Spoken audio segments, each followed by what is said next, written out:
Hello. Um, Want to do a mic check? Everything sound okay? And video check? Everything okay on that? Let me know.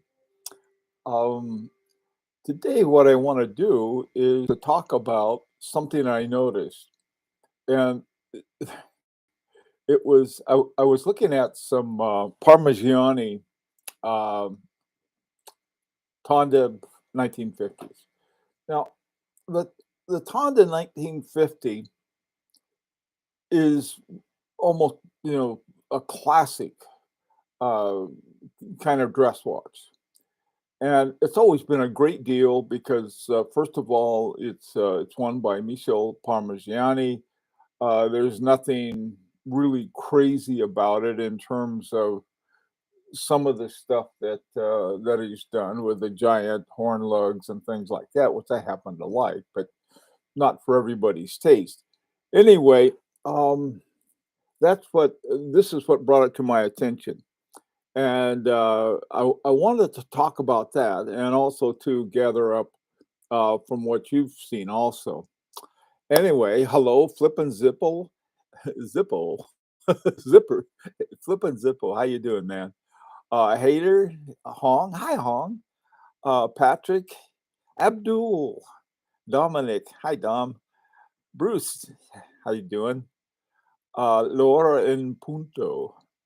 Ha, the hour in point, is that it?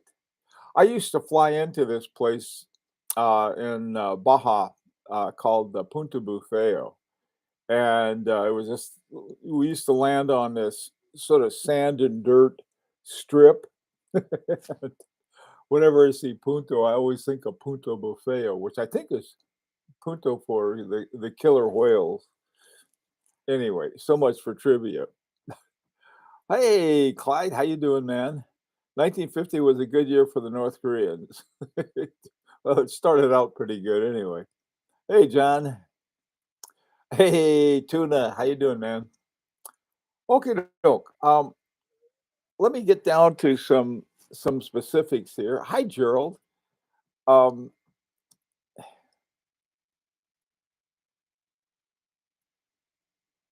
no, it's not Pluto. Which Tanda do you like the best? You know, um, oh boy, the Tonda. Oh boy, which Tonda? That's a hard one. I have the Tonda hemispheres, and I really like that. They came out with almost exactly the same movement. I think it was a toric with the retrograde hours or the retrograde date. I really like that, and that won a Grand Prix award for the best calendar watch. And so I probably like the Torix the best. The very favorite of all Parmigianis for me is the Ovale with the panographic hands that go in and out. Those are so cool. Um, hey, Big Sal. Anyway, okay. Well, like I was saying, trying to get going, and I want to see if you guys are seeing the same thing. Uh, I happen to be looking at a particular watch. I was looking at the Tonda 1950 because somebody was interested in it. They say, "Hey, I saw this Tonda 1950. What do you think of it?" Well, I like Tonda 1950 because, they're sort of a quintessential dress watch. Pretty much time only, nothing too fancy about them. Some of them may have dates, I don't know. But they're just a nice, clean, really, really very pretty watch. I especially like the ones with the white dials because they have a certain, there's a hint of creaminess to them. They're very nice. And they're reasonably priced. That was the big thing about it. I don't know what the MSRP. I have never known what the MSRP of Parmigiani because they've always really been pretty good deal. But that I think is about to change. But anyway, what I was saying, I was looking at some and looking for this guy, and I noticed that the prices were totally, I mean, really crazy different. I saw this white uh, Parmigiani 1950. Tonda 1950, and it was around 6,000 bucks. Then I saw another one that was 12,000. Well, it turned out the one with 12,000 was white gold, and the other one was steel. And yeah, I mean, that sort of explains it. But then I went and I looked some more, and I found here's an example with the exact numbers. And I found this on Chrono 24, and you look elsewhere and you find other things. There was a and these are new from professional dealers. I chose professional dealers because I just did. All right. It was $6,474. This is from a Swiss dealer. It was $10,411 from an Italian dealer. Now, this isn't a matter of the Swiss being good and the Italians being bad. It's just that particular watch happened to be for sale. It was a black dial Tonda 1950. Now, with black dials, you can't get much more formal than that. And so you have a really nice formal watch that's not going to, you know, kill your budget. You could probably even wear it to work because it's not, it's not precious metals or something like that. But that's a lot of difference between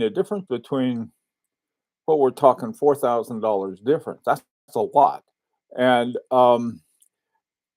I haven't really looked at a lot of them, but this was the first time that I saw that kind of spread, and I think possibly, and I could be wrong, I think possibly what may be going on are some of these guys saying, "Whoa, it's a seller's market, so I'm gonna jack up the price and see if I can do a little better than I would otherwise." Um, and maybe they can. I don't know. Some people say, "Well, if it's more expensive, it must be better." It's not. Even looking at the dates, if you there was that was another thing too. I looked at the dates. A lot of Chrono 24 don't publish the date, and I think the less expensive one was 2021. Now, in part, this may be due to Parmigiani going through a total revamp of everything, and so some of these guys in Switzerland may have you know, got a hold of Parmigiani ahead of the line and said, "Look, guys, I understand you're dumping all of these watches, and so you can concentrate on the new ones." And that may have happened, and why there was such a low price. The other thing. This is one of the first time I've ever seen this. Um, on Chrono 24, they have these Russian watches advertised from Russia, and we can't buy from Russia because I don't know something or some kind of international squabble going on. So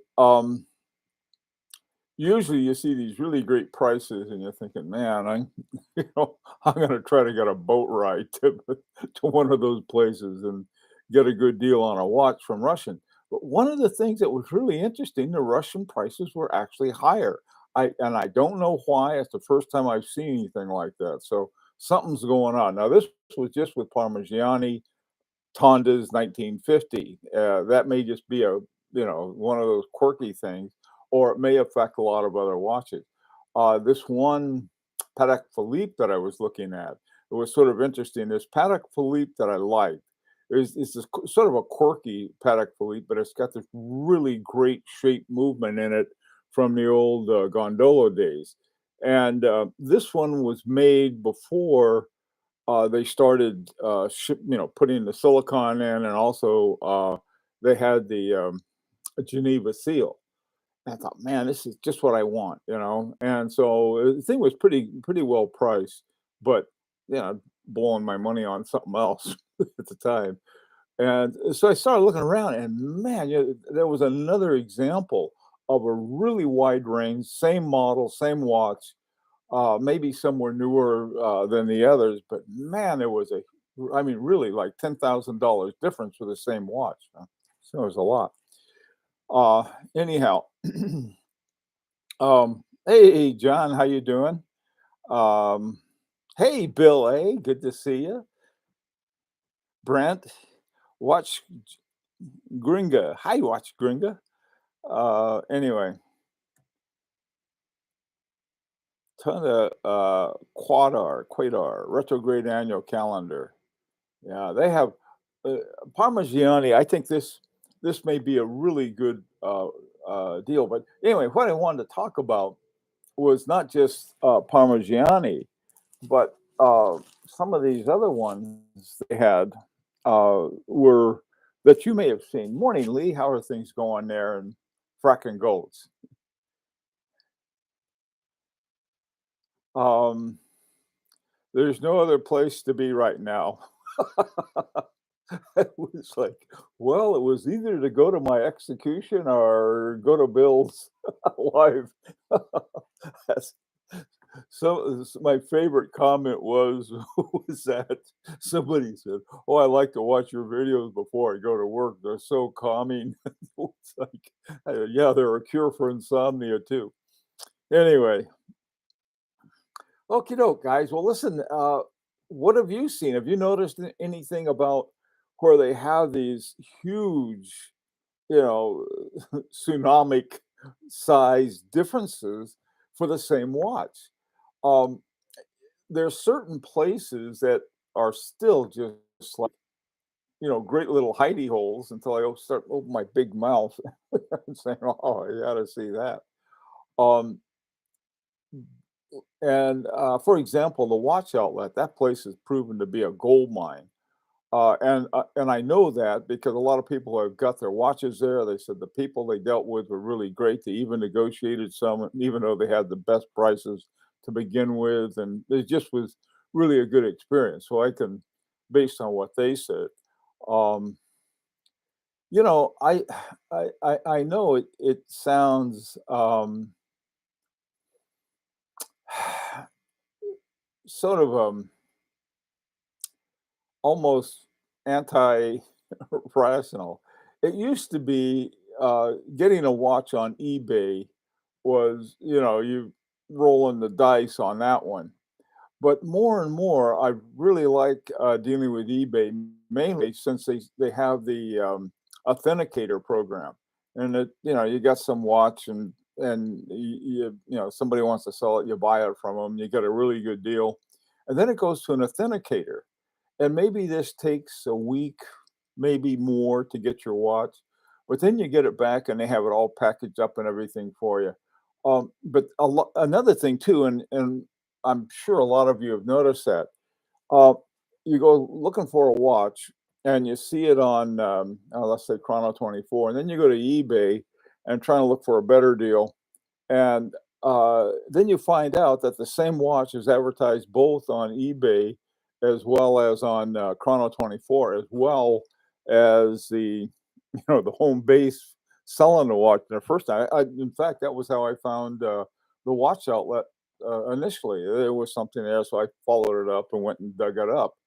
Um, so anyway, hey, Design Atelier. Hello, how are things on Aruba? Okay.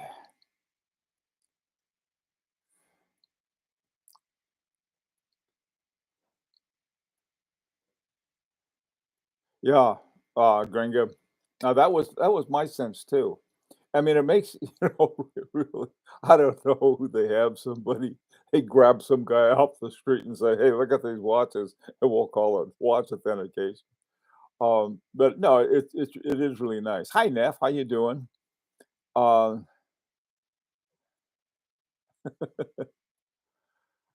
let's see. Offer and demand. An economist was saying things should come back around 2023. Okay, John. Um, that would be great. That's a good time. In the meantime, I better sell some watches because if it's coming back around 2023, that means the prices will go down, and I want them high if they got a few watches to sell. Um,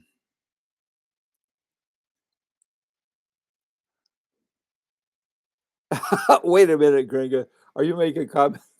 Are you? Let's see your beret. That's it. Show me your beret, Gringa. Let's see. Okay, let's see what's going on here. Hey, Bill, would you say it was a quartz crisis or quartz revolution? I don't know, man. I, I quartz is quartz, and that's fine. I mean, I got, if we had any sense, let's face it, we're watch collectors. I'm proud of it. We don't have any sense. It's sort of like Gringa. It's sort of like women's shoes. Why not just buy two pairs of shoes, dress shoes and work shoes, and be happy with that? Not going to happen. All right, not anytime soon. Uh, I have a pair of boots that I like wearing. I wear whenever I go out. I usually wear boots, and they're the lace-up kind of boots. Look like a skinhead walking around, and the soles ran out. So instead of going out and buying new ones, I like these boots so much. I went and had them resold. And I'll probably do that again. That's just what I like. The same thing with watches. In a way, you sort of start making decisions about the kind of thing you want. Now, to me, quartz have no magic. All right. Maybe because I was involved in programming and things like that for so long, and the electrical current isn't quite as, I don't know, shaking up a quartz watch to make it, and it's terribly accurate. By the way, too, let me say this: if you want really good accuracy, it's probably hard to beat uh, a Seiko's. Uh, what are they called? I want spring drive. Yeah, and they've got a quartz in there, and the thing is, uh, the power for it or the electrical current for it is generated by uh, the rotor, okay, or whatever they put in there, and that's fine. Uh, but so the quartz is quartz, and if you want an accurate, super accurate watch, get a quartz. If you want one that's a lot of fun and costs too much, get a hand wound movement watch. Here's the one I was wearing today. This is one of my favorite, and the reason I like it. This is a H. Moser Henry double hairspring, and the thing about double hairsprings was that was one of the many things that they have to keep working on to have a constant force in a mechanical watch. And a quartz watch, they don't have that problem. They got the old battery is cooking away and keeps the thing going, or with a spring drive, something else. But that to me makes a watch interesting. Everything from the gearing, to me, one of the most fascinating kinds of things along those lines is the gearing that Agenor has, where they have that special gear they call a Agon S, and they have each of the teeth are split in half, and so one of them is a spring, and so when a tooth comes in from another gear, there's no give because the spring holds it in place. That's brilliant, uh, kind of thing, and for the revolutions of the gearing, you're not going to have any. You're not going to lose anything. I'll put it that way. I don't know how much you lose in gapping, and I'd like to find out about that. That'd be a really interesting kind of thing. And I do know that a lot of gear makers have been working on that problem. There's a iso, not isotropic, but an iso something kind of gear. That's also another one that is, tries to keep out the gaps, and it does a pretty good job, but not as good as the Agon S does. The difference in PF pricing probably has to do with how well the seller values or doesn't value the brand and how well informed the seller is about the watch market. Yeah, that could be true. The thing is, with with things like Chrono 24, even eBay, yeah, you can see the different prices. You can see the differences in the watches. What I did, I set it up for professional dealers and either new or unused. That's just sort of to get a baseline from it. Um, there are all kinds of other ways to get your mitts on watches. Some of the trading sites and things like that. I am not the most informed person about those things. I know a lot of guys uh, like Rancher. He trades. He, he's a he's a swapper and so forth. I'm not. Every now and then I'll sell a watch. One of the things I still think right now for selling, it's hard to beat the auctions. I could not believe what I got for the one watch that I sold on an auction so far just a few months ago, more than doubled what I paid for it. And it wasn't a Rolex and it wasn't a Patek Philippe. And it was, in fact, it was sort of a quirky little watch.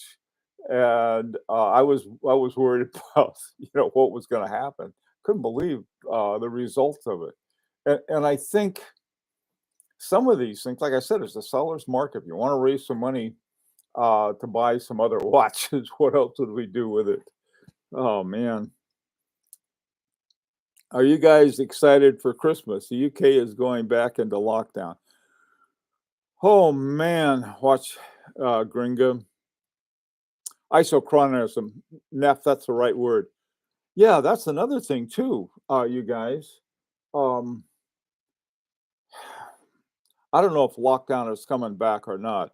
There's some boneheads in the US who refuse to get vaccinated, and they're like, typhoid Marys running around full of that stuff, and then they end up in the ICU. And right now, a lot of our hospitals in a lot of states, that's a problem, Green Dip. And if they shut down again, that's one thing about being retired. I'm not going anywhere. John, Elise Nardine is not going so well sales wise. Too bad. Nice watches, but mucho dolaro. Yeah, Elise Nardine.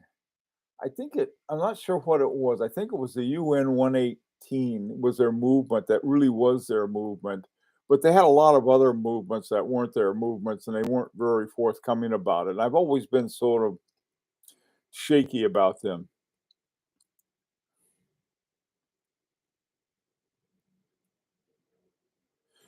Yeah, yeah, watch Gunja.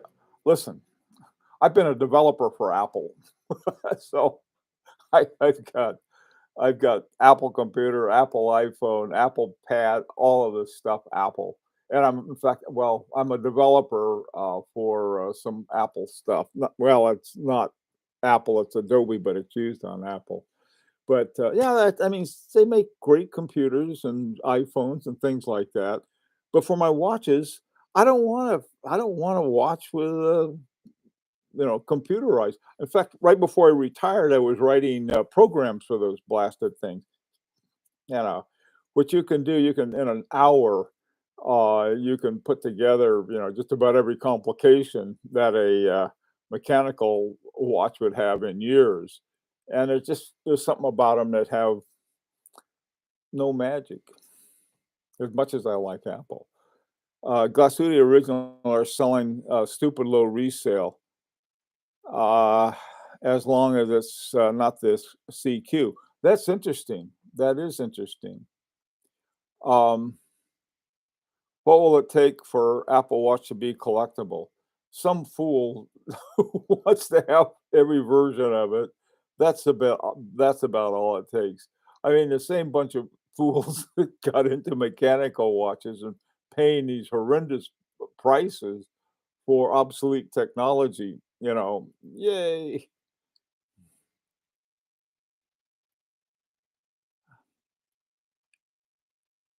The movement is a piece of art, yeah.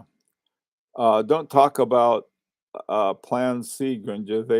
They can't even, get Plan B right in the UK. Bills that it was made out of wood. That's how come I don't trust termites. This is my pet anteater over here. He's taking care of business for me.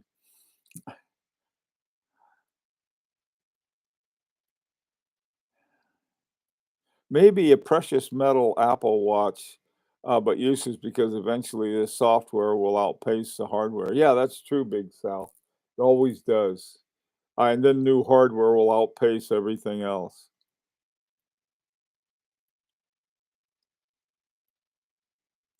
Yeah, Abdul. Yeah, I listen. I've got nothing against Apple watches. In fact, when I set my watch, I tap my iPhone, check the time, and set my watch to the iPhone time or my computer's time.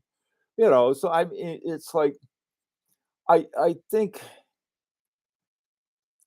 we sort of we have to be in a way we have to be serious about an unserious phenomena, namely watches that are still pushed ahead by the same technology that was, give me that 17th century technology or perhaps 1700s technology.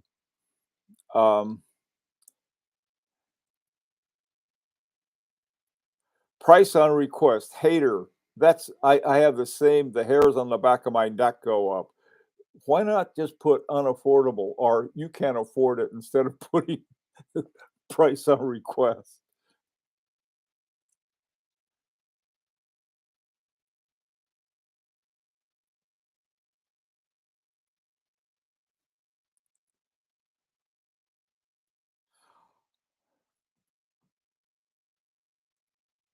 Bill, oh, thank you. Um, okay, Grinja, thanks for dropping by. It sounds like you got an interesting channel. I'll try to take a look at it. Okay. I need to, yeah, sniff them out.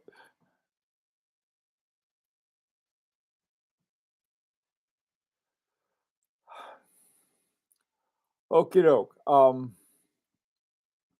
right. Well, listen. Are there any other watches? I mean, like specific ones, like I found the Parmigiani Tonda um, 1950. Okay, gap right there. Okay, now is there anyone there? I hear people talk about Rolexes and they say, "Well, my Rolex," and they rattle off some number, and then they say, "Well, I got the same one, but my model number is rattle, rattle, rattle," something like that. I've also seen it too among Patek Philippe fans. And the question I have is that have you seen any that are identical in some way, in terms of make, model, and so forth, and the kinds of metals they make up that have that kind of range?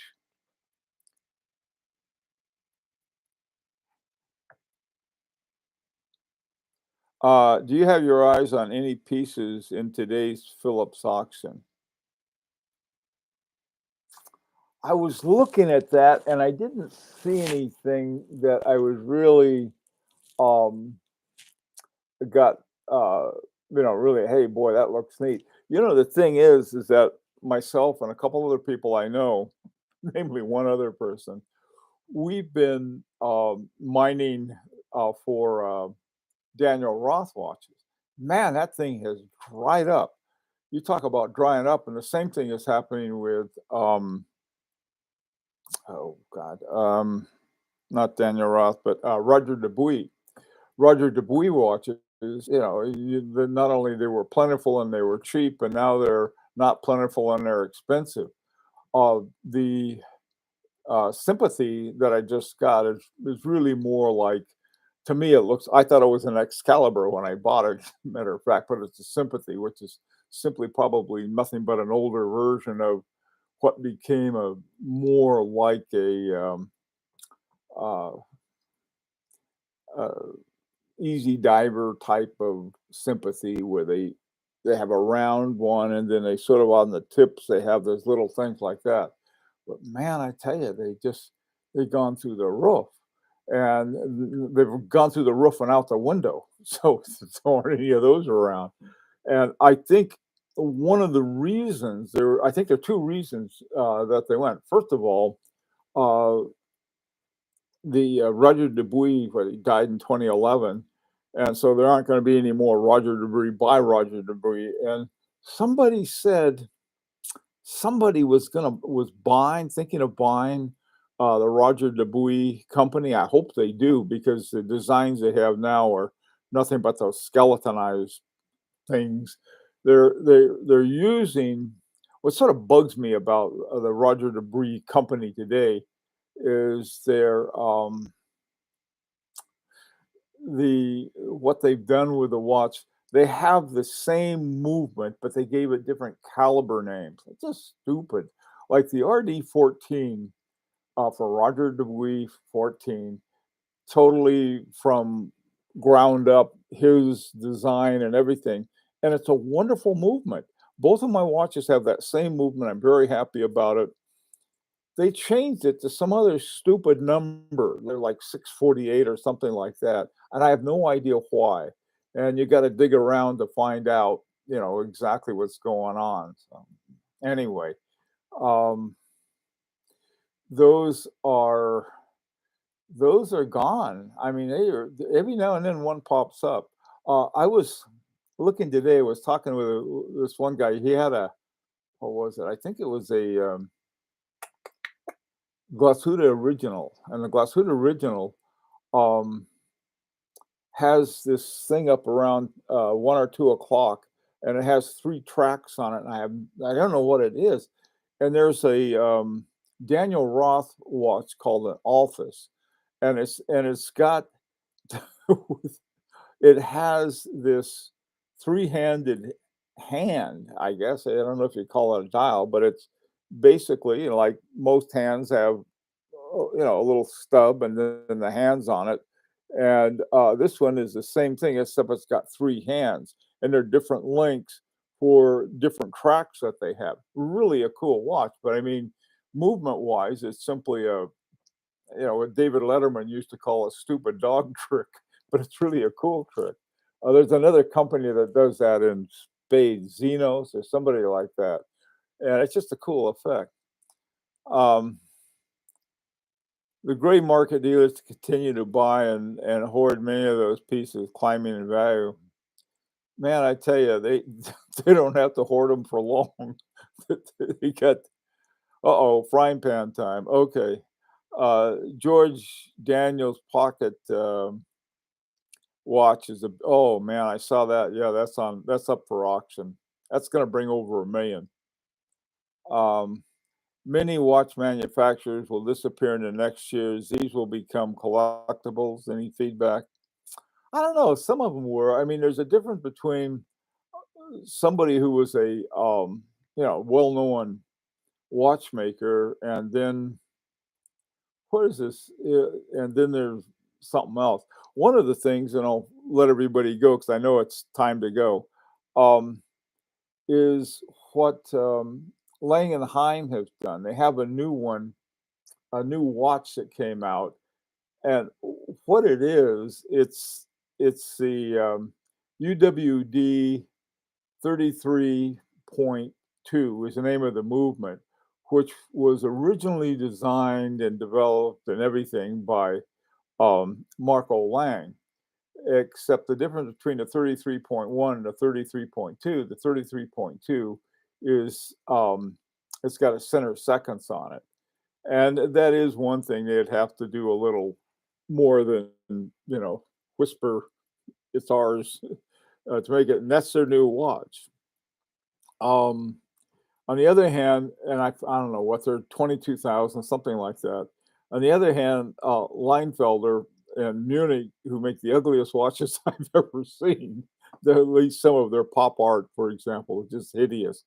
Um, but it has the same movement. This is one of the few times where the movement is so much better than a dial. A lot of times you get this beautiful dial and you get some cheap movement in it, but Leinfelder sort of changed the formula. Okay, guys, listen. We'll talk some more at 4 o'clock if you feel like it.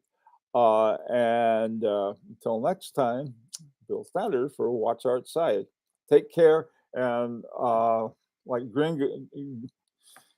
Gringa said, be careful. Take care.